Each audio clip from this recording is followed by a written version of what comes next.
bangunan bersejarah di Jalan Imam Bonjol nomor 1, Kecamatan Menteng, Kota Jakarta Pusat, dibangun pada tahun 1927 yang pada kala itu merupakan kediaman resmi Laksamana Tadashi Maeda sejak tahun 1942 sampai Agustus 1945.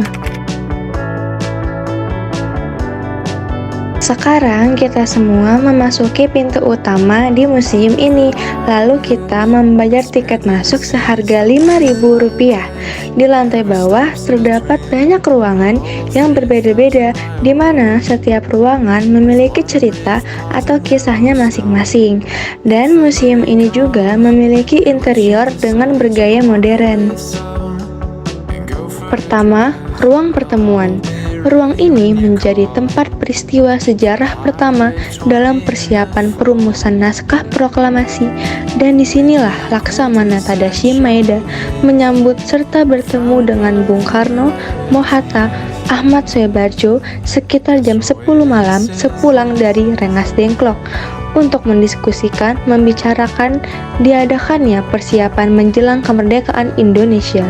Di sisi pojok ruang pertemuan terdapat artefak propaganda yang dibuat oleh bangsa Inggris dan terdapat hewan kesayangan Laksamana Tadashi Maeda, yaitu burung cendrawasih. Ruang kedua, ruang perumusan, merupakan tempat dirumuskannya naskah proklamasi pada 17 Agustus 1945 pukul 3 subuh.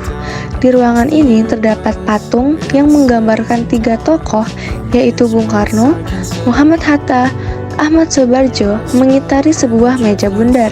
Dengan tangannya sendiri, Bung Karno menulis naskah proklamasi, sedangkan Mohatta dan Ahmad Soebardjo menyumbangkan pikirannya secara lisan. Dan ada juga papan yang menampilkan teks proklamasi berisi coretan-coretan tulisan tangan Ir Soekarno. Teks proklamasi ini terdapat banyak coretan karena banyak sekali pembetulan teks proklamasi sesuai hasil diskusi agar tidak menimbulkan pertentangan. Setiap kata dalam teks proklamasi menggambarkan jeritan hati rakyat Indonesia yang mengharapkan kemerdekaan. Ketiga, ruang pengetikan. Setelah persetujuan hadirin, Insinyur Soekarno meminta Sayuti Melik untuk mengetik naskah proklamasi di ruangan bawah tangga, di mana Sayuti Melik mengetik teks naskah proklamasi yang ditemani dan dibantu oleh BM Dia. Keempat, ruang pengesahan. Ruang ini merupakan tempat disetujuinya konsep naskah proklamasi oleh seluruh hadirin yang datang, serta tempat disahkannya naskah proklamasi yang ditandatangani Insinyur Soekarno dan Mohatta atas nama bangsa Indonesia. Di sisi kiri tembok, kita juga dapat melihat para tokoh penting yang terlibat dalam peristiwa perumusan naskah proklamasi. Sekarang kita akan menuju keluar ruangan. Sedikit berbelok saja kita sudah menemui patung tokoh Sayuti Melik atau yang bernama asli Muhammad Ibnu Sayuti, yaitu seorang pengetik naskah proklamasi kemerdekaan Indonesia. Lalu di sebelah kiri terdapat lagi 3 patung tokoh penting, yaitu ada Muhammad Hatta, Wakil Presiden pertama Republik Indonesia. Kedua, Ir Soekarno sebagai Presiden pertama dan proklamator kemerdekaan Republik Indonesia. Ketiga, Ahmad Soebardjo sebagai Menteri Luar Negeri pertama Republik Indonesia. Nah, ternyata di area luar museum ini mempunyai ruang bawah tanah atau yang sering disebut bunker. Dibuat oleh bangsa Belanda untuk melindungi diri dari serangan-serangan musuh. Saat kita semua masuk ke dalam ruang bawah tanah ini, ternyata areanya tidak terlalu luas, dikarenakan memang hanya untuk melindungi diri saja. Jadi tidak begitu luas bunker ini, teman-teman.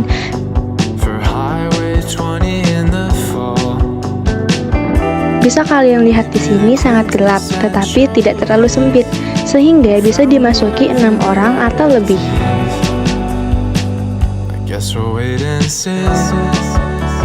Nah, ternyata museum ini juga memiliki area taman kecil di bagian belakang, teman-teman, yang berisikan tanaman-tanaman segar dan jalan kecil seperti ini. Lalu berisikan tembok dengan sebuah kalimat, "Berikan aku 1000 orang tua, niscaya akan kucabut semeru dari akarnya. Berikan aku 10 pemuda, niscaya akan kuguncangkan dunia," yang dikatakan oleh Bung Karno. Waiting for time, will I be better off? Play a lovely melody or nothing at all. Setelah dari area taman belakang, kita langsung tersambung ke sebuah ruangan untuk menonton film atau cuplikan video ilustrasi saat terjadinya penjajahan atau perang dunia berlangsung. Di sini kita hanya akan mempublikasikan sedikit potongan video saja ya. Yuk nonton cuplikan videonya. The way you thought your life might be, it fell apart in a lot of tears. It always gets to me.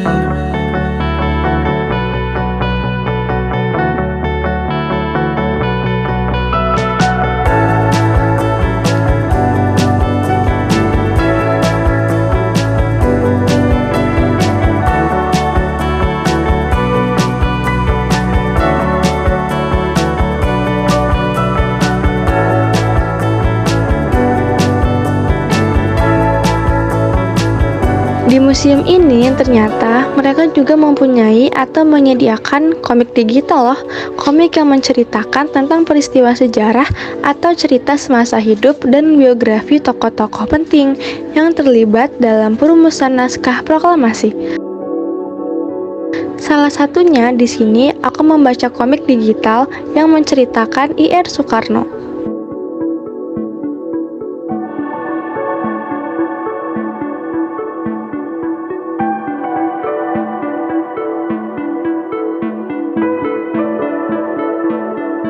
Nah, karena lantai bawah sudah kita telusuri semua, sekarang aku menuju ke lantai atas untuk kita telusuri.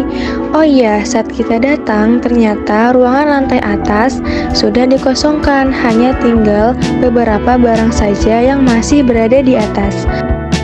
Di tembok ini terdapat tempelan bingkai foto Laksamana Muda Tadashi Maeda yang dimana kala itu menempati rumah ini.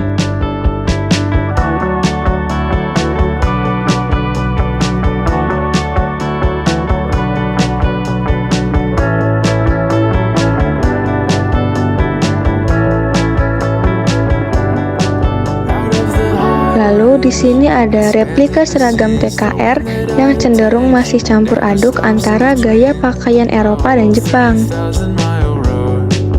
Lalu benda ini merupakan tempat untuk menyimpan arsip-arsipan seperti perangko dan lain-lain. Di sebelah sini juga terdapat patung salah satu tokoh penting yaitu Swetan Sejahrir. Ia menjadi ketua delegasi Republik Indonesia pada perundingan Linggarjati. Nah, kalau benda ini dapat menjadi brankas atau radio yang pada kala itu digunakan pada masa penjajahan. Ternyata selain patung Swetan Sejahrir, di sebelah sini juga terdapat patung Sowiryo, yaitu tokoh pergerakan nasional yang kemudian menjabat sebagai wali kota Jakarta pertama.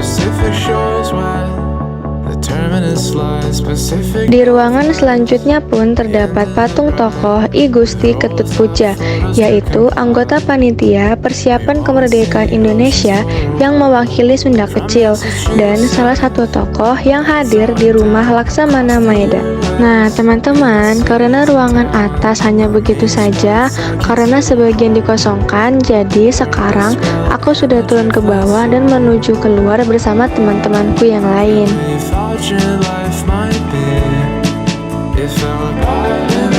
Oke guys, segitu aja vlog museum dari kami. Thanks for watching.